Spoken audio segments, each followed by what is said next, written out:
Hello guys, ഇപ്പം ലൈവിൽ ഒരു വലിയ അടി നടന്നിട്ടിരിക്കുകയാണ്. അടിയെന്ന് പറഞ്ഞു കഴിഞ്ഞാൽ ഒരു കാര്യമില്ലാതെ കിച്ചണിൽ ഉള്ളൊരു പ്രശ്നമാണ്.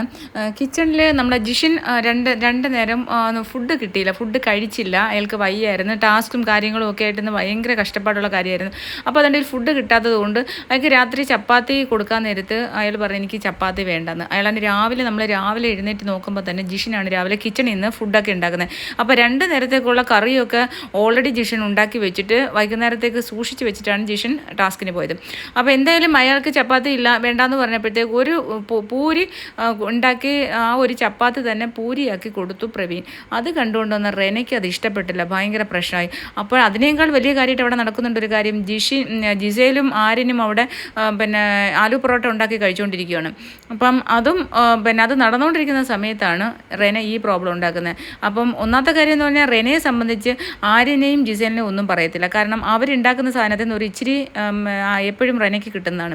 എന്തായാലും തന്നെ പ്രവീൺ അങ്ങ് ഏറ്റുമുട്ടി. പ്രവീൺ ചോദിച്ച് രാവിലെ തൊട്ട് വൈകുന്നേരം വരെ 4 നേരം ഫുഡ് ഉണ്ടാക്കി തരുന്ന ഒരുത്തന് വയ്യാതിരുന്നിട്ട് അയാൾക്ക് ഈ ഒരു പൂരി ഒരു സ്പെഷ്യലായിട്ട് ഉണ്ടാക്കി കൊടുത്തതിനാണോ നീ പറയുന്നതെന്ന് ചോദിച്ചിട്ട് പ്രവീൺ നല്ല ശരിക്കും റെനയ്ക്ക് കൊടുത്തു. ഇച്ചിരി മിന്നല ഭയങ്കര വഴക്കായിരുന്നു. ഭയങ്കര വഴക്കെന്ന് പറഞ്ഞാൽ ഭയങ്കര വഴക്ക്. അപ്പം അനു അവിടെ നിന്ന് ചപ്പാത്തി ഉണ്ടാക്കണം. കാരണം ഇവരെല്ലാം ക്ഷീണിച്ചുകൊണ്ട് ടാസ്ക് ഉണ്ടായതുകൊണ്ട്, ചെരുപ്പ് ഉണ്ടാക്കുന്ന ടാസ്ക് ഉണ്ടായതുകൊണ്ട് അവർ അനുവിനെ വിളിച്ചു ചപ്പാത്തി ഉണ്ടാകും. പ്രവീൺ പറഞ്ഞു അനു ഒന്ന് ചപ്പാത്തി പരത്തി തരുമെന്ന് ചോദിച്ചപ്പോൾ അനു അവിടെ നിന്ന് ചപ്പാത്തി പരത്തുന്നുണ്ട് അനുമോള്.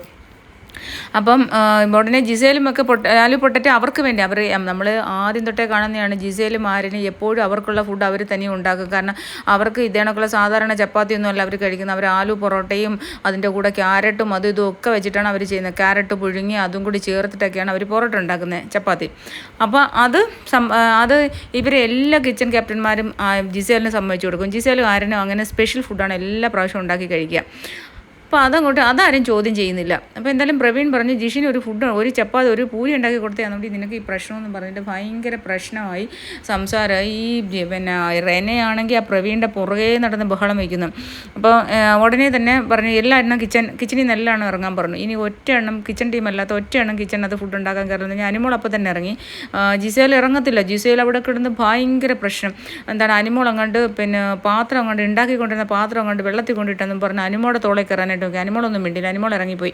കുറച്ച് കഴിഞ്ഞപ്പോഴത്തേക്ക് പിന്നെ എല്ലാവരും ഇറങ്ങി ഫുഡൊക്കെ കഴിച്ച് കഴിഞ്ഞിട്ട് വീണ്ടും റെന ഇങ്ങനെ പറഞ്ഞുകൊണ്ടിരിക്കുക. റെനയായിട്ട് ഭയങ്കര വഴക്കായി. പ്രവീൺ ഫുഡ് കഴിക്കാനിരുന്നപ്പം ആദില പറഞ്ഞിട്ട് നീ ഫുഡ് കഴിക്കുന്ന സമയത്ത് ബഹളം വയ്ക്കാതെ അയാളത് ഫുഡ് കഴിക്കട്ടെ. അമ്മ ഇച്ചിരി നേരം കാത്തിരുന്നു. പ്രവീൺ ഫുഡ് കഴിച്ചതിന് ശേഷം വീണ്ടും റെന തുടങ്ങി കഴിഞ്ഞപ്പോഴത്തേക്ക് ബിന്നി അവിടെ ഇരുന്ന് റെനയോട് പറഞ്ഞു ഈ ജിസേലും ആര്യനും ഒക്കെ ഫുഡ് ഉണ്ടാക്കി കഴിക്കുന്നുണ്ട്, എന്തിനാണ് അങ്ങനെ സമ്മതിക്കുന്നത്?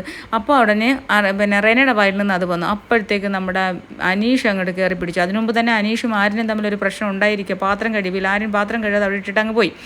അപ്പോൾ ഇപ്പം എന്തായാലും അത് കഴിഞ്ഞപ്പോഴത്തേക്ക് ആര്യനും ജിസേലുമായിട്ട് റെന സംസാരിച്ചിരുന്നു. റെനയെ വന്നിരുന്ന് സമാധാനപ്പെടുത്തി. അത് കഴിഞ്ഞതിന് ശേഷം പിന്നെ പ്രവീൺ വന്ന് അനീഷ് വന്ന് നല്ല ശരിക്കങ്ങ് പറഞ്ഞു ഇവിടെ ഫേവറേറ്റിസമാണ്, ഇവിടെ നുണ പറയുന്ന 2 ആൾക്കാരാണ്, ഇനി ഇവർ 2 മാത്രം ആദ്യം കഴിക്കണം, അവർക്ക് ഫുഡ് കിട്ടാഞ്ഞത് കൊണ്ടാണ് അവർ ഉണ്ടാക്കി കഴിച്ചതെന്നാണ് അവർ പറയുന്നത്. അപ്പോൾ പറഞ്ഞു ഇനി ആദ്യം അവർ കഴിക്കട്ടെ, അതിനുശേഷം മാത്രം എല്ലാവരും കഴിച്ചത്, അപ്പോൾ അവർക്ക് കിട്ടുന്നില്ല എന്നുള്ളൊരു നുണപ്പറച്ചിലങ്ങ് മാറുമല്ലോ.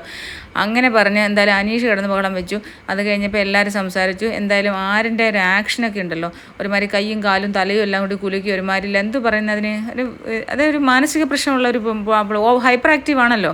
അപ്പോൾ അങ്ങനെയുള്ള എന്തോ ഒരു ഇതില്ലാത്ത ഒരു അബ്നോർമലായിട്ടുള്ള ഒരാൾക്കാരുടെ കണക്കുള്ള ഒരു ബിഹേവിയർ ആണല്ലോ ആരിൻ്റെ. അപ്പോൾ അതേണക്കുള്ള ബിഹേവിയറിൽ അവിടെ കിടന്ന് ഇത് കാണിച്ചിട്ട് ഇപ്പോൾ വീണ്ടും ഇപ്പം റെനയും പിന്നെയായിട്ട് വഴക്കിട്ടുകൊണ്ടിരിക്കുക ആര്യൻ. എന്തായാലും ജിസേലും ആര്യനും അവിടെ ഒറ്റപ്പെട്ടിരിക്കുകയാണ്.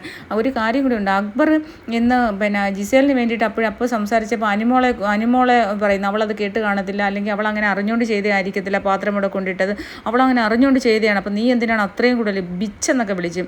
അപ്പം അങ്ങനെ അപ്പോൾ അത് ബിന്നി വന്ന് ചോദ്യം ചെയ്തു. അപ്പോൾ അനുമോൾ പക്ഷേ ഒന്നും വേണ്ടിയില്ല.